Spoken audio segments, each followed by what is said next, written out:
think we're ready to go, right, Colette? So thank you everyone for being with us again today on the Connecticut Manufacturing Internship Program, Cohort 3, Summer 2025. So we're excited to see you again. I'm Eileen Candles. I lead the program on behalf of CCAT and the state of Connecticut. And I'm really thrilled about today's program. So we're talking today about your presentations and social media best practices. And I'm extra excited about being joined by the leadership of Colette Rudin. She's an amazing colleague and brilliant woman and superstar. And I think you're all going to really enjoy her recommendations and insights. And definitely you're going to leave with a number of tips today to either really start and enhance your presentation and social media skills or take them to the next level. So we are keeping you silent today, so I apologize for that in advance, but chat as you wish in the chat and do put questions there as we're going on. I've also asked everybody, if you're happening to be in a conference room or sharing, viewing this presentation with a intern colleague, please put your name, company, and who else is in the room with you in the chat for us so that I can keep attendance here for our reporting purposes. And I really appreciate that help. And again, we'll point you to the chat at the end of Colette's presentation. We'll have some more active Q&A.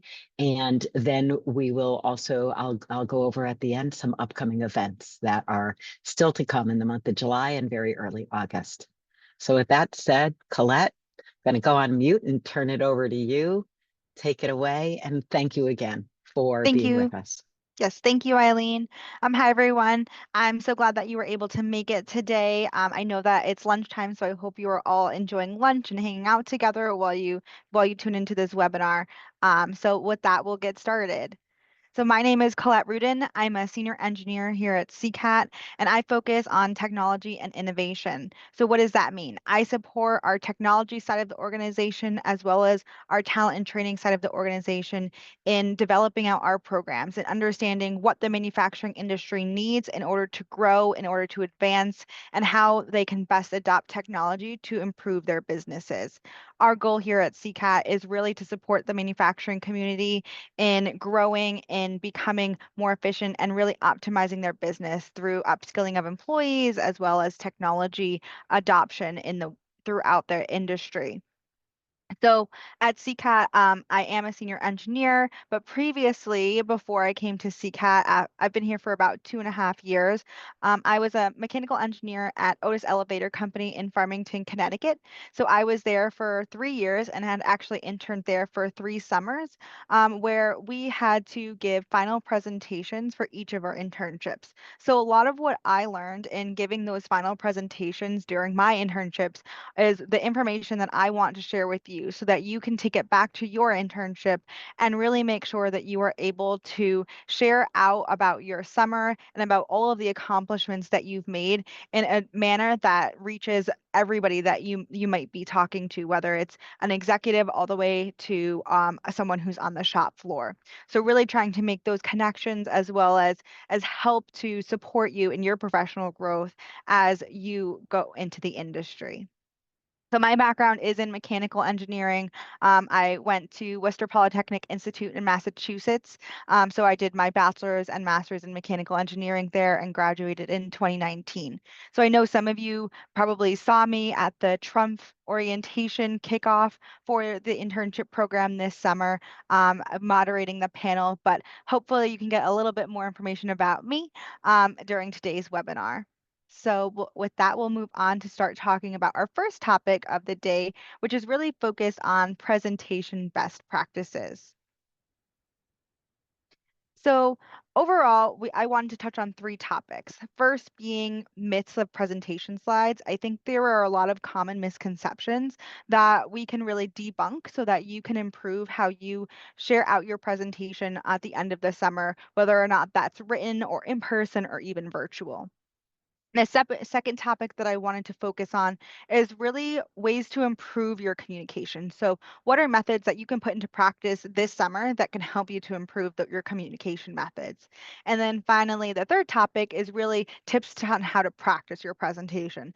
I think sometimes it's easy to say that you'll be able to get up in front of a room and share out all about your summer because you know it best. But at the same time, practicing really does make things perfect. And so I'd love to share some of the tips that I've learned in practicing for presentations, even practicing for today's webinar. So, jumping right in to the myths of presentation slides, I've come up with 7 myths that I've really come across throughout my time in industry, as well as in college and throughout my internships. The first one being is that sometimes people might say to use as few slides as possible in your presentation, and that doesn't necessarily need to happen. Sometimes you'll be able to stay on a slide for more than 30 seconds to really talk about it and to share out a lot of information that you might have packed into one slide. Other times, you might just want to show one picture that really can drive a point home, or it shows a graph that you want to point out a key area of that is the highlight or the result or optimized result of what you've been working on. And so it doesn't necessarily have to mean that 5 minutes means 5 slides or that you have a PowerPoint template of 5 slides and that's your maximum. The second myth that I wanted to touch on is that sometimes people might say that you shouldn't show the same visual twice. And honestly, I've never found that to be true. Showing the same visual twice, as long as it is very important to helping to drive home the point that you're making, is something that can actually help the audience to remember it. When you show one picture in passing, you might not actually be able to retain that by the time you get to the end of the talk. So if you have a visual that really either is something that you can walk through or is something that you think is a great point for people to take away from your presentation, then show it as many times as you need to make sure that that is taken away and that that is the point that people walk away remembering.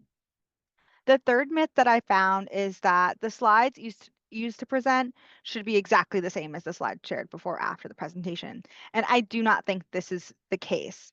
And the reason being is that when you're standing in front of the room, you are not reading exactly off of the presentation slides, and you shouldn't be. And when you send out presentation slides for review, it is easy to lose some of the information that you might have said in person without actually having it on the slide. So, what I found there is that you can actually use the notes section of your presentation slides to include bullet points or even your quote unquote script of the presentation so that anybody who's receiving the slides either before or after the fact is actually able to take away the key topics that you wanted them to from each slide, even if it is just a visual. The fourth myth that I found is that you shouldn't change the presentation template. So every company that I've ever been to has a presentation template. And that doesn't mean that you have to stick to it 100%. Obviously, each company has their company colors and they have their logo, which is one of the next myths that I'd love to touch on. And that doesn't mean that it has to stay in one spot or that it needs to be exactly as the template is. And sometimes, honestly, changing it up is refreshing. It's creative and it can be supportive of the point that you're trying to make when building out your presentation. So the next myth is that the company logo should be on every slide. This is not the case. The company logo, the company that you're presenting to, especially if it's about your internship, is likely the company that you work for. So they know who you work for. They know that you've been there this summer. They do not need to be reminded of that on every single slide. Depending on what you're presenting, it might be helpful. So for example, this slide we will be able to send out to you after the fact. So we do want to be able to have it attributed to the fact that CCAT is powering these webinars for the internship program this summer. And so we do have CCAT's logo on these slides. However, thinking about your audience, depending on what you're presenting on, you might not necessarily need to have it. The next myth is that a title slide must be the first slide in your presentation. I don't think that this is ever the case to be true, in the sense that sometimes you need a hook. Sometimes you want to stand up in front of the room and have people listening to you directly and not necessarily reading the slide behind you until you've hooked them into your conversation. One way that I've been able to do this is actually to have a black slide up at the beginning of my presentation. So I'll put up a black slide. People think that the TVs or the power or the screens are off actually typically, and you start talking. You can get the room's attention and you can really share a story or a case study or the final results of your presentation and say, and this is why I'm here today to talk to you about what I've done this summer, so that you can grab their attention throughout the entire presentation and then go into a title slide to introduce yourself. The next myth is that you always have to have a slide up during the presentation. I've never found this to be true. I've actually put black slides in because sometimes after having a very large graph up or after having a very large diagram, it can be a lot to move on to another diagram after that. And it's tiring for the audience to look at. So having a black slide to reiterate a few points that you know that you've been practicing can actually be very beneficial to the presentation.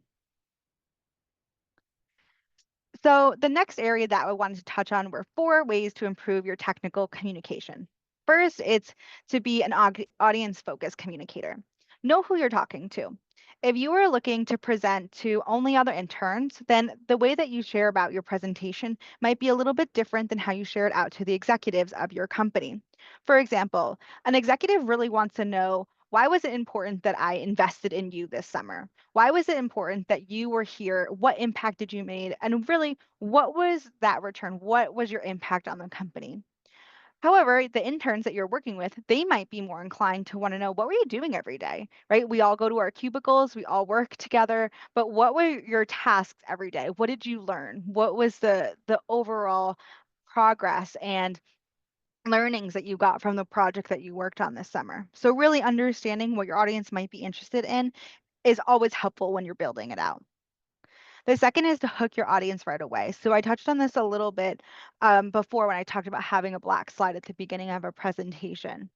When you stand up in front of a room to give a presentation, you really want that audience to be hooked right away. You want them to want to listen to you. And because of that, sometimes the easiest way is to connect with them. So for me today, the best way that I can connect with you is talking about my college experience, my internship experience, because that's where you are in your professional careers today. The third topic, or the third way that I think you might be able to improve your technical communication, is to know your main message. So, know the key areas that you want the audience to take away from this presentation that you're giving. So, whether or not that's the one sentence that you want them to remember about you and about your impact on the company, it's that one key point or metric of ROI that you were able to leave as an impact from your project. And then the final tip that I have is that practice really does influence your performance when you're giving a presentation. So if I hadn't practiced this webinar presentation today, I wouldn't necessarily know what slide was coming up next. I wouldn't necessarily know how to connect each slide across the presentation and make sure that it's a cohesive. So practice really will help you to feel confident in that, in your final delivery of the presentation. And moving forward, thinking about a few tips on how you can practice. So these tips have all come from my experience in giving presentations. First, really timing your talk is key. So I know, for example, in this webinar, that I wanted to get it within a 45-minute time frame so that I could leave a few minutes for questions at the end, but understand that we would need a little bit of buffer time at the beginning and end of the presentation. So timing the talk and understanding how many slides you can really fit into the message that you're trying to convey is very important. You do not want to run out of breath. You do not want to seem like you're rushing or you're uncomfortable. And so timing it is key to feeling confident and getting through your content. And sometimes there will be hiccups. Somebody will ask a question in the middle. But otherwise, typically timing your talk is how you can really hone in on that. My second tip on practicing is devote uninterrupted time to it. It can be very easy for someone to walk up to you or for you to get a text on your phone or a notification and just say, oh, well, I'll go back to it in a minute. But that interruption can actually really take you off of focusing on the presentation itself. And so then that flow between slides can be lost. And it really wasn't a true full run through of what you might have been saying. The third is to, especially if you're going to give the presentation in person, is to actually stand up and rehearse. So for me, I found that actually standing up and rehearsing in front of a mirror, or honestly, my absolute favorite place to practice a presentation is to actually practice in the shower. Um, and so from that standpoint, you're standing up, you're talking, and you're sharing about the information and you're not reading, you are just sharing the information that you have in your mind about the presentation that you want to give so that you can really find those key points. You know what you remember, you know what you don't remember, and what you might have to practice. And it really does help you to feel more confident in your presence in front of the room. The next one is to say your presentation out loud and not just in your head. So, like I mentioned, my favorite place is to practice in the shower or honestly when I'm driving to work. If you can sit there and just talk to yourself and talk through the presentation, it actually really does help you to remember what you are going to say on each slide. Also just helps you to feel more confident to understand when you might need a pause, when you might want to be more emphatic about a tip and things like that. The next tip is to rehearse your opening and ending lines more than other sections. And this is because the middle of your presentation is really kind of where the audience might get a little bit um, I would say unengaged because your presentation, depending on how long it is, it can just be a lot of slides, a lot of information at once.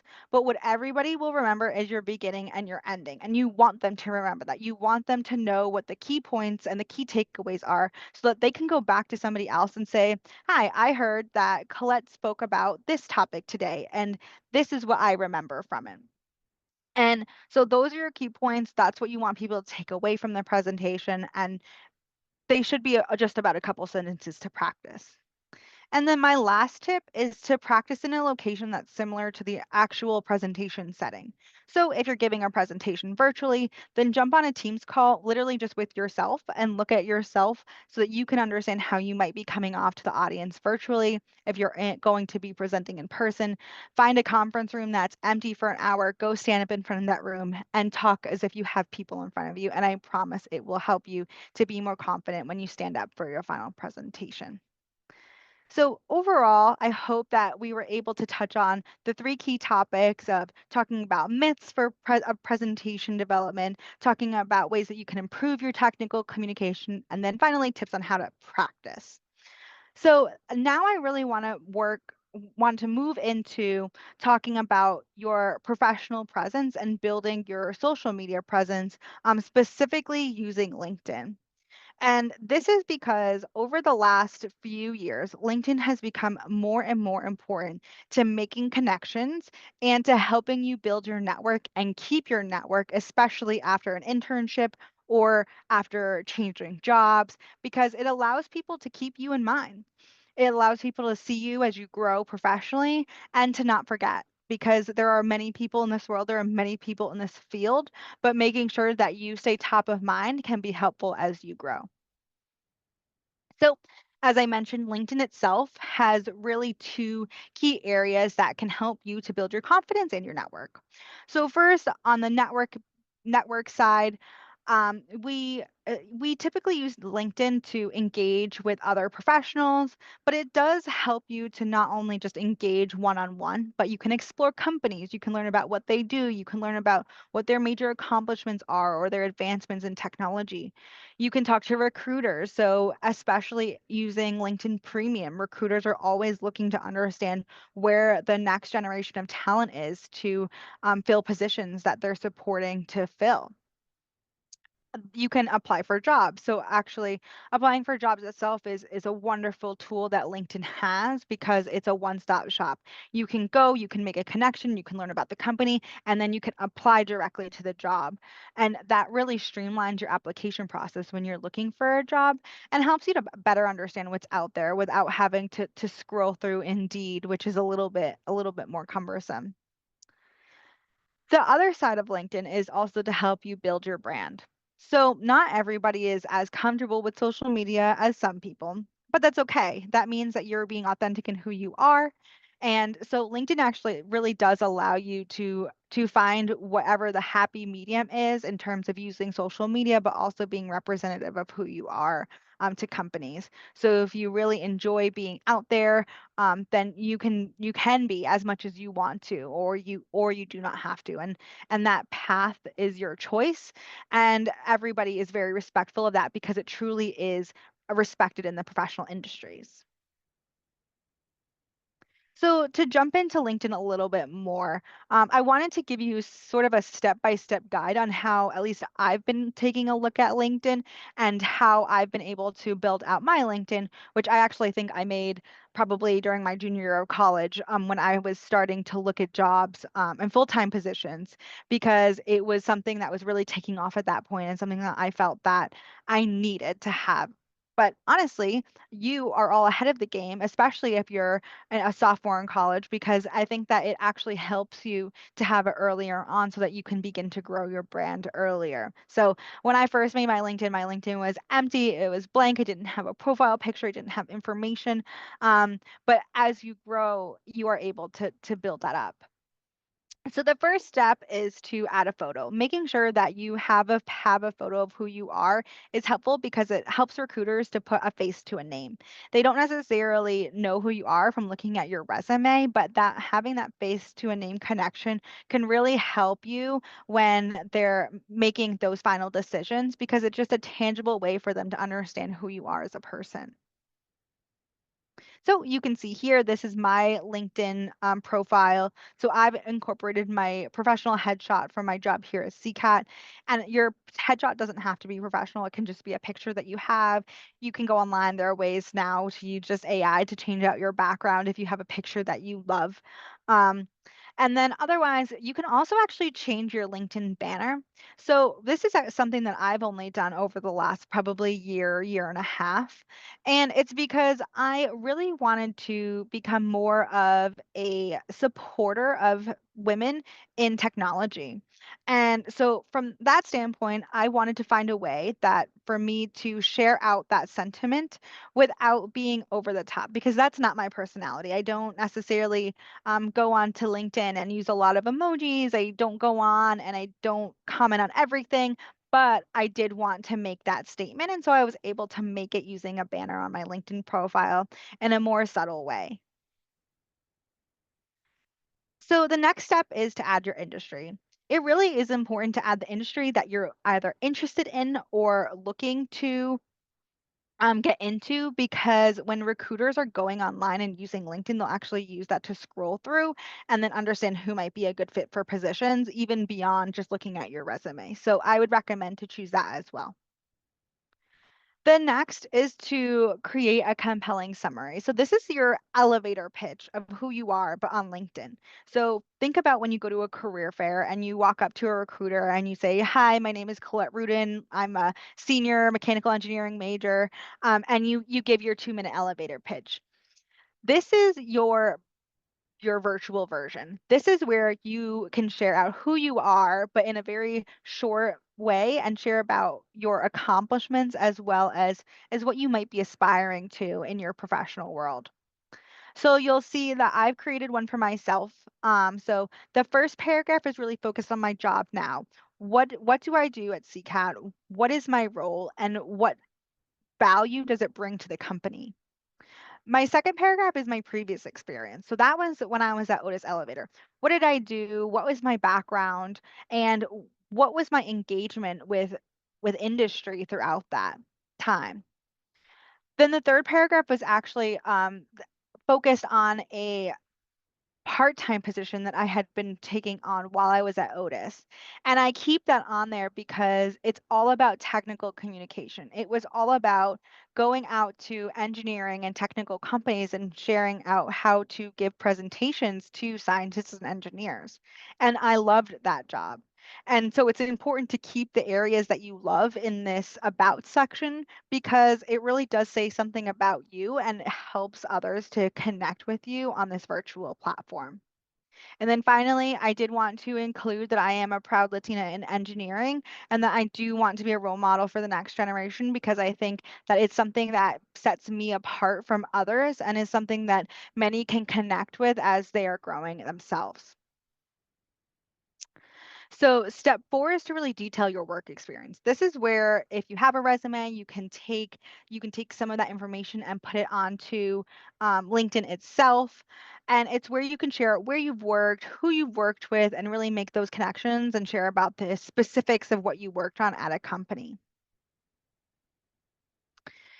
After that, it's looking at adding examples of your work. So this might be specifically if you're in design, maybe you have a portfolio that you can share online. If you have a patent that you've gotten published, that might be where you're able to share it. If you have a specific presentation that you can share about a program that you worked on, or honestly, even a video that's you talking about your an elevator pitch so that you can share out some of the work that you've done without just posting a picture or a presentation. It can be any type of media so that you can share a bit more about who you are and what your accomplishments have been in industry.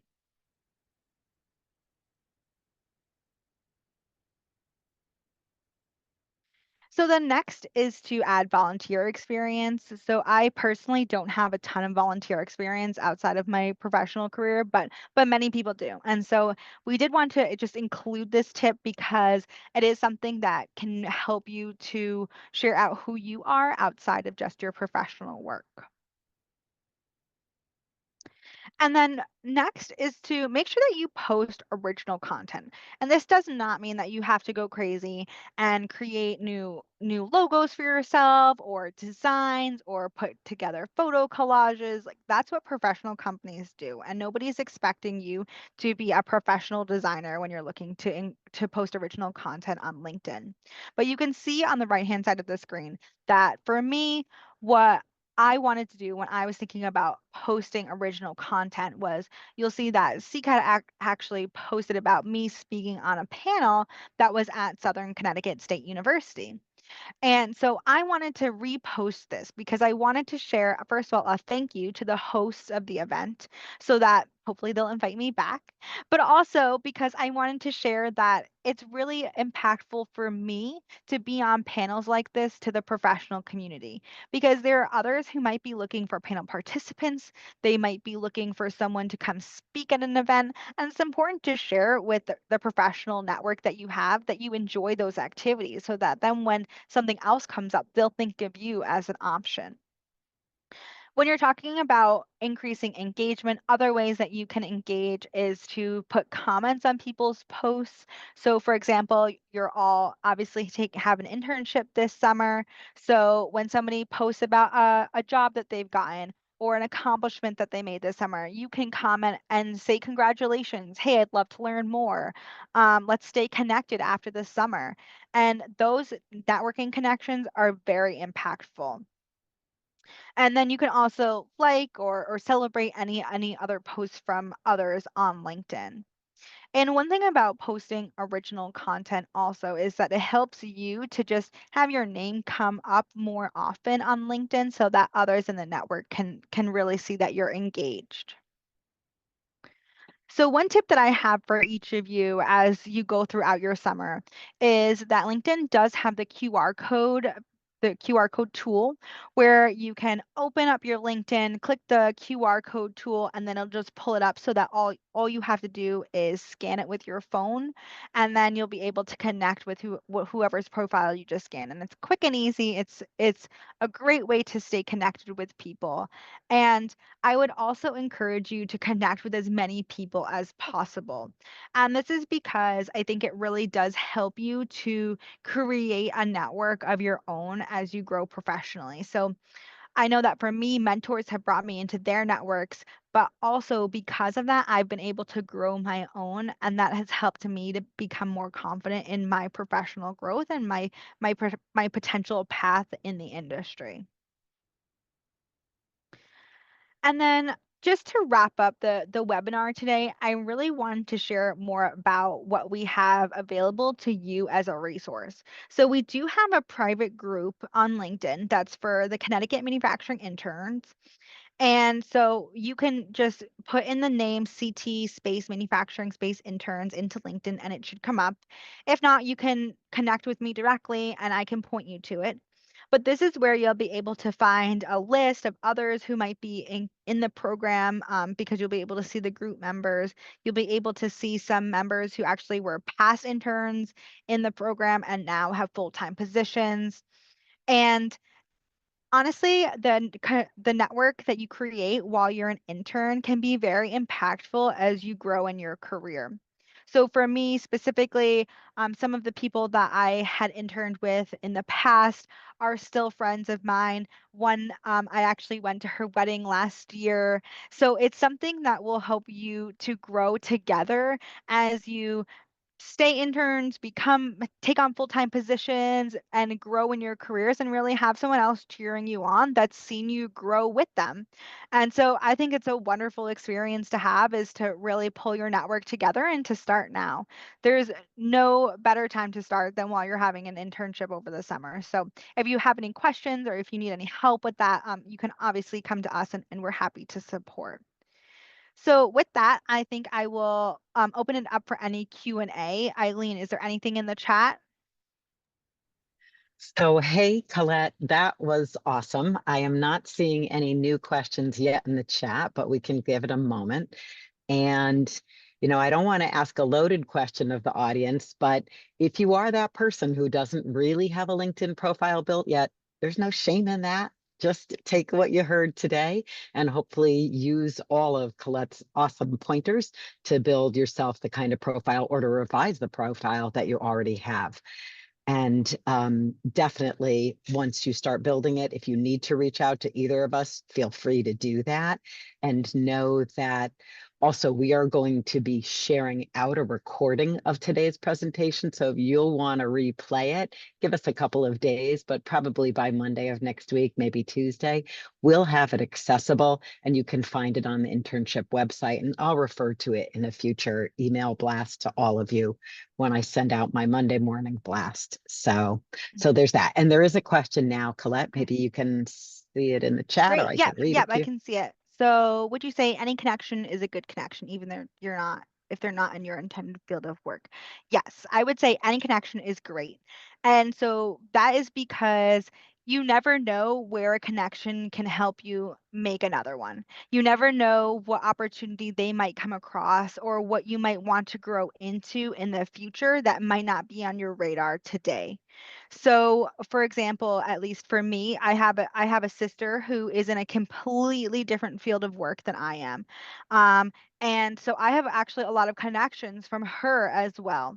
But those connections are very helpful to me because I can learn about other industries. I can learn about other areas that are looking for funding opportunities. I can learn about different growth opportunities if it depending on where things might overlap in an industry. So, for example, here at CCAT, we do a lot of proposal writing because we are a nonprofit. And so, actually, there are many other companies who look for people who literally just want to do proposal writing. And whether or not, like, that's the Red Cross or that's many other different nonprofits, like, you would never know about those opportunities if you don't see them come up. And so, any connection can help you to just find new opportunities you might not have known before.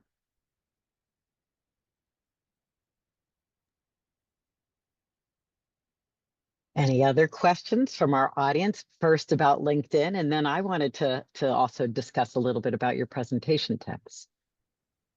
So,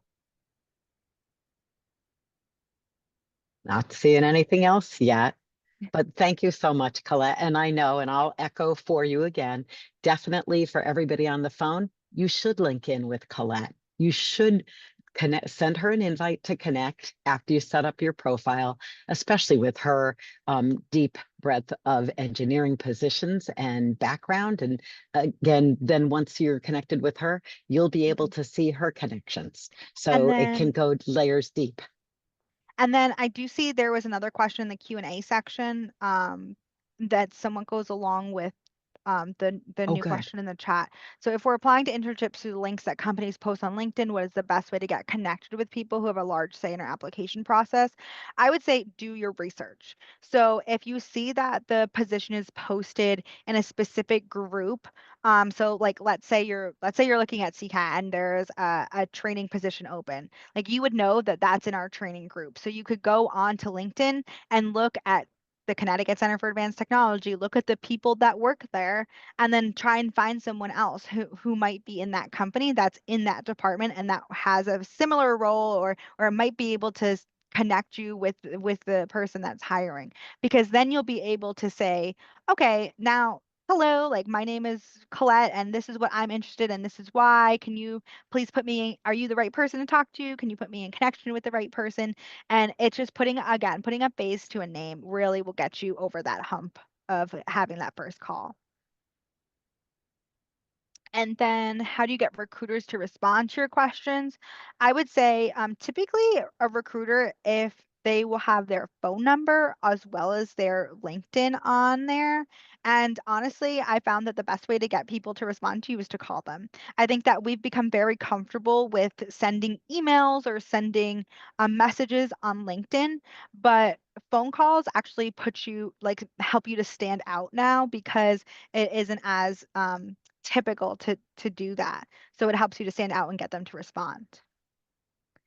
And then is it better to ask for someone's LinkedIn in person or ask for a business card? I would say ask depending on who they are, but I would say typically ask for the business card because as long as you have their name, their first and last name, you'll be able to go on to LinkedIn after the fact, of like once you're home, and then find them and then connect, and then you'll be able to have your face pop up again and be like, oh yeah, I did meet that person. Versus trying to like pull out your phone and do it at that moment. So I would say business card is always the best way to go.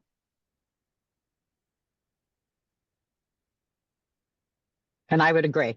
I think also the best way to go is to participate often, participate frequently, and then polish how you really want to show up and what you want to be engaged in and involved in. So, Colette, just jumping back though to also your presentation pointers, loved all of them and really wanted to call out your talk about polishing your speech, right? And your points about tips in practicing and how really yes, it's an expression, practice makes perfect, but it also helps calm your nerves. The more you feel confident about what you've learned, whether it is following your advice and practicing in the shower or doing your practice wherever. I loved everything you had to say about that and really believe it can help, along with your opening and your ending are such important impression moments. So they're really great times to make sure it's sharp, it's on point, and that it's tailored to the audience that you want to resonate with, or that it's broad if your audience includes membership and participation from a smattering of people coming from different perspectives. It's connecting with them, right? And understanding how to connect with them. So thank you. And Colette, please jump in if there's anything else you'd want to add as wrap-up comments once we get there in a moment, or if anyone else throws a subsequent question, either in the Q&A or in the chat. We're happy to take those. So, but I think we'll move on to the next slide. And just to quickly wrap up for you all, if you can slide us forward one more slide, Colette. We have a couple more recommendations. There might be one or two of you who are new to the internship program. So again, this is a program funded by the state of Connecticut's manufacturing office in order to help small and medium-sized manufacturers give their employees an experience that's rich outside the doors of what you learn when you're on the job this summer in your internship. So What we're offering you besides today's webinar are there'll be another webinar next week. So it's on July 8th. It's about AI in manufacturing, and it will be relevant both for those of you who are engineers and those of you who aren't. So don't think that you have to be an engineer to participate in that and to gain anything in terms of your walkaways. We want you also to participate in the tours. So next week, we're going to begin the live tours again, and then there'll be 3 subsequent tours, and I'll get to that in a moment. But you can also participate in our digital transformation trainings or our additive workflow trainings. I will send again another reminder in our Monday emails with how to look at the curriculum in those classes. But if you're interested in them, reach out to me or to Colette. We'll connect you with the team that can tell you more about those or direct you to the curriculum where you can sign up with the endorsement of your employer. Towards the end of the summer, we're going to do an end of summer survey, but we also do surveys after each of these events. So right at the end of this Zoom call, if you are sitting in and participating personally through your own login, please do take a moment to answer the 2-question survey. I'll also send it as a follow-up to everybody who's been on the call. And then later in early August, our only event in August is a social networking event. It's in the evening in New Haven at Bear's Barbecue, right off of 91, near the 91-95 intersection with free parking, free and open parking. And we'll have some fun and food and some, more social time together. So that'll start at 5 o'clock. And Colette did mention to everyone to please follow us on social in that Connecticut Manufacturing Interns group on LinkedIn. So really, besides any additional changes to your own LinkedIn profile, connecting with Colette, please connect with me. Definitely, I would say, follow CCAT. We have programs all throughout the years that are mainly free programs and learnings for you that you could take, that you could get access to. Thanks, Colette. Hop back one just for a second, though, to the map of the upcoming tours. So we're already approaching event number 3, which will be the tour at Reno Machine. They're in Newington. They are an aerospace manufacturing parts company and have a really cool dynamic team. They've recently made an acquisition of another manufacturing firm. And then on July 24th, we'll be down at Bigelow Tea in Fairfield, Connecticut, and July 31st in Ansonia at Farrell Pamini, and then that end of summer networking event, as I mentioned. All of the events can be found at that URL. And one last thing that I'm going to add in the chat, I just put in, you can text the word intern to the phone number that's indicated there to receive alerts for all of our upcoming events. I'll still continue to send out the emails, but the text might be slightly more convenient for you. So we wanted to make sure we could access you via any platform, but you have to ask us to be enrolled into the text platform just because of privacy concerns. So with that said, did I see one more question, I think, Colette? So I'll back up to Yeah, I'm you. just answering now. So there were actually 2 more Okay, questions that came in. great. One came in the Q&A sections that was looking at how can best share large accomplishments and project work from our internships that contain a lot of company IP. And so please do not share company IP on LinkedIn. Like that would be very bad. um, and but what you can say about your project is you can talk about what you focus on. So let's say like think Pratt and Whitney, right? You can't necessarily share what fan blade you're making or what the design is. But you can say, I worked on fan blade design, qualification, or testing to support getting a program to TRL 6 level by the end of 2025. And that'll increase the company's competitiveness and ability to increase production in the aerospace industry. None of that is necessarily IP, but you can't share your CAD design, you can't share your drawing, right? So there's ways that you can share information without actually sharing out the company IP. And then the other question was about what tips for answering questions you might not know the answer to. And honestly, if you don't know the answer, like please don't try and make one up. That will not behoove you when you're talking to somebody about a project because they may actually know the answer. And so when you have a question that you don't know the answer to, you can literally say, I'm not really sure of the answer to that question, or that's a really great question, but I need a little bit more time to be able to get you an exact answer, but I'll follow up. And then make sure that you write that question down and that you actually follow up, because the worst thing that you can do is say, I'll follow up, and then you don't. So that is would be my recommendation, because then you'll be confident in the answer that you're giving.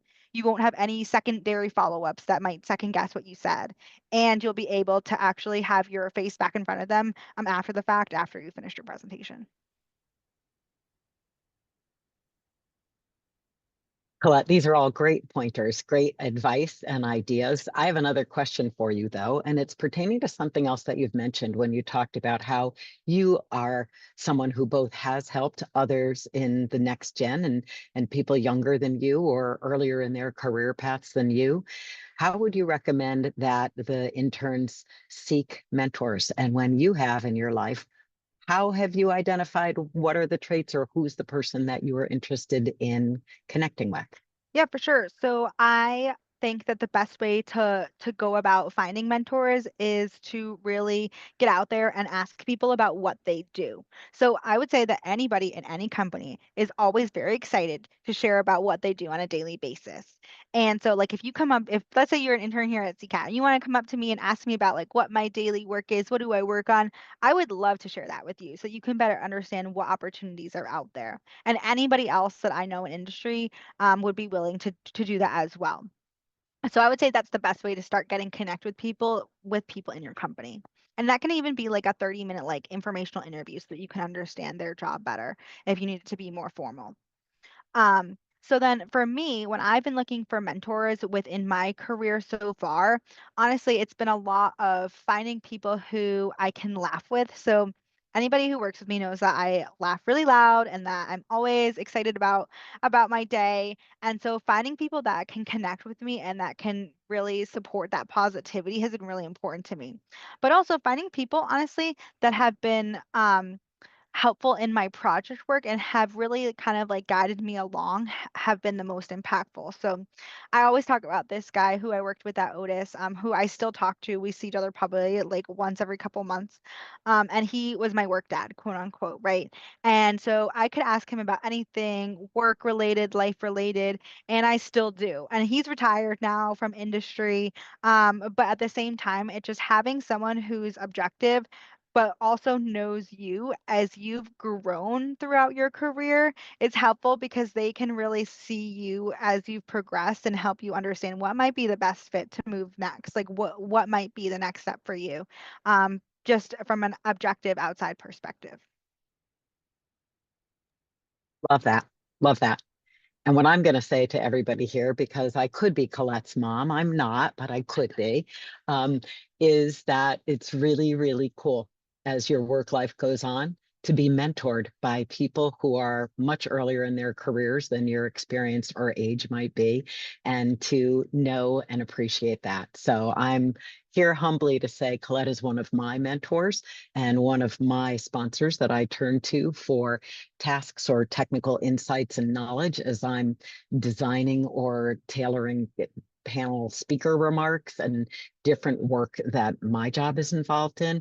And that's one of the real gifts of working with multiple generations and working with people and finding people who want to help you. So I would just echo something that I know anyone who was on James Brino's presentation last week, he did speak to and recommend to the interns, go and meet as many people as you can in your internship.